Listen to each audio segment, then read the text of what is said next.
Trump ने कहा कि मिलने आ रहा हूं, तो किम जोंग उन ने दाग दी मिसाइल। अमेरिका के राष्ट्रपति डोनाल्ड ट्रंप एपेक मीटिंग में हिस्सा लेने के लिए दक्षिण कोरिया में लैंड करने पहुंचे थे, लेकिन वो इससे पहले कि लैंड होते उत्तर कोरियाई तानाशाह ने उनके स्वागत में क्रूज मिसाइल दाग दी, और वो भी तब जब ट्रंप इस विजिट के दौरान किम जोंग उनसे मिलने की बात पहले ही कह चुके थे। अमेरिकी राष्ट्रपति इस वक्त एशिया के दौरे पर, और पहले वो मलेशिया गए, जहां उन्होंने आसियान की बैठक में हिस्सा लिया और कई कूटनीतिक वार्ताएं भी की। इसके बाद वो जापान की नई पीएम से मिलने टोक्यो पहुंचे, और अब यात्रा के आखिरी पड़ाव पर वो दक्षिण कोरिया पहुंचे हैं, जहां एक मीटिंग में वो हिस्सा लेने वाले थे। लेकिन यहाँ पर वे चीनी राष्ट्रपति शी जिनपिंग से मुलाकात करने की बात कर रहे थे, ताकि चीन से व्यापारिक डील पर बात बन सके और रूस पर आर्थिक दबाव बढ़ाया जा सके। अमेरिका के राष्ट्रपति डोनाल्ड ट्रंप एपेक मीटिंग में हिस्सा लेने के लिए दक्षिण कोरिया में लैंड करने के लिए वाले थे, लेकिन वैसे ही उन्हें खबर मिली कि उत्तर कोरिया के तानाशाह किम जोंग उन ने उनका स्वागत क्रूज मिसाइल दाग कर किया है, और ये एक खौफनाक संदेश था। इस विजिट के दौरान किम जोंग उन से मिलने की इच्छा वो पहले ही जाहिर कर चुके थे। प्योंगयांग के सरकारी media Korea central news agency के मुताबिक समंदर से सतह पर मार करने वाली क्रूज मिसाइलों का परीक्षण कोरियाई प्रायद्वीप के पश्चिम में किया गया। KCNA की अपनी रिपोर्ट में कहा गया कि उत्तर कोरिया ने क्रूज मिसाइलों को वर्टिकल फायर किया है, और अपने लक्ष्य को भेदने के लिए ये मिसाइल हवा में 2 घंटे तक उड़ती रही।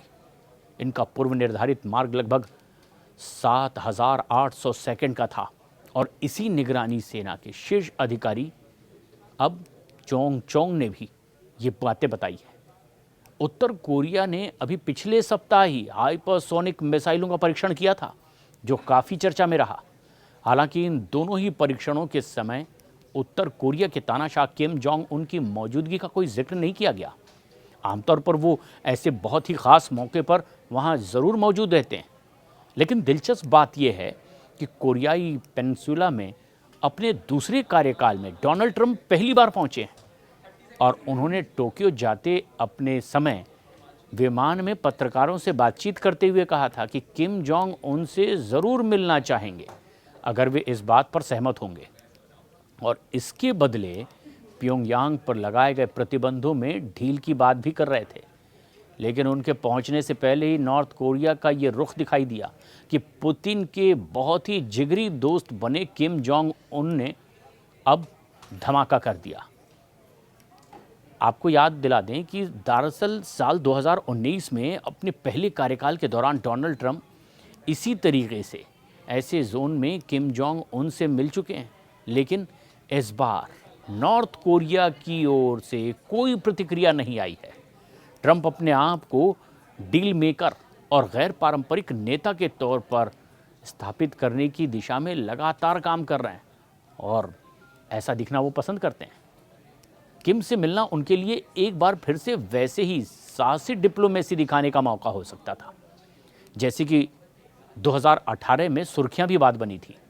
राजनीतिक रूप से ये कदम उन्हें घरेलू मोर्चे पर शांति दूत की छवि देता।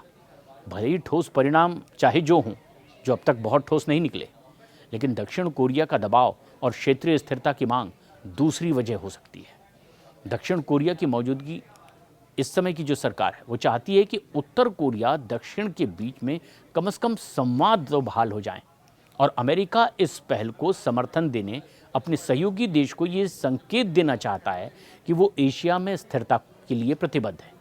और अहम वजह रूस और उत्तर कोरिया की बढ़ती नज़दीकियां हो सकती है। 2024 में उत्तर कोरिया और रूस के बीच में एक रणनीतिक साझेदारी समझौता हुआ, जिसमें रक्षा और तकनीकी सहयोग भी शामिल है, और इसमें वॉशिंगटन चिंतित हो गया कि कहीं प्योंगयांग रूस के सैन्य हितों का हिस्सा ना बन जाए। और ट्रंप की यही मुलाकात की तत्परता रूस को ये संकेत देने के लिए कोशिश थी कि अमेरिका अब भी इस क्षेत्र में प्रभाव रखता है, और कूटनीतिक खेल में वो बाहर नहीं हुआ है। और इस मुलाकात की वजह चीन को सटीक संदेश देना भी। चीन उत्तर कोरिया का सबसे बड़ा समर्थक है। अमेरिका यदि सीधे संवाद का रास्ता खोलता है, तो फिर वो बीजिंग को भी यही दिखा सकता है कि वॉशिंगटन को किसी तीसरे देश की मध्यस्थता की बिल्कुल ज़रूरत नहीं है। ट्रंप की रणनीतिक चाल रूस और यूक्रेन के युद्ध के बीच अमेरिका और रूस के बीच तनाव चरम पर था और ऐसे में रूस तेल कंपनियों पर अमेरिका के प्रतिबंध भी लगातार लगा रहा और रूस की कंपनियों पर ऐसा प्रतिबंध पुतिन को भड़का रहा है। ऐसे में अगर ट्रंप, जो कि रूस के साथ संवाद के पक्षधर वैसे तो माने जाते हैं, अगर वो उत्तर कोरिया से फिर से जुड़ने की बात करते हैं तो ये डबल सिग्नल भेजने जैसा होगा। एक तरफ ये कि अमेरिका एशिया में अपनी पकड़ बनाए रखेगा और दूसरी तरफ ये बात कि रूस उत्तर कोरिया की नज़दीकी को संतुलित करने की कोशिश भी होगी। ट्रंप का ये पुराना रिश्ता फिर से जोड़ने वाला रुख सिर्फ शांति की चाहत नहीं दिखाता, बल्कि ये एक रणनीतिक चाल भी हो सकता है। ये ट्रंप की ओर से रूस उत्तर कोरिया की दोस्ती को कमज़ोर करने की कोशिश और घरेलू राजनीति में डील मेकर की छवि को चमकाने का भी मौका हो सकता है।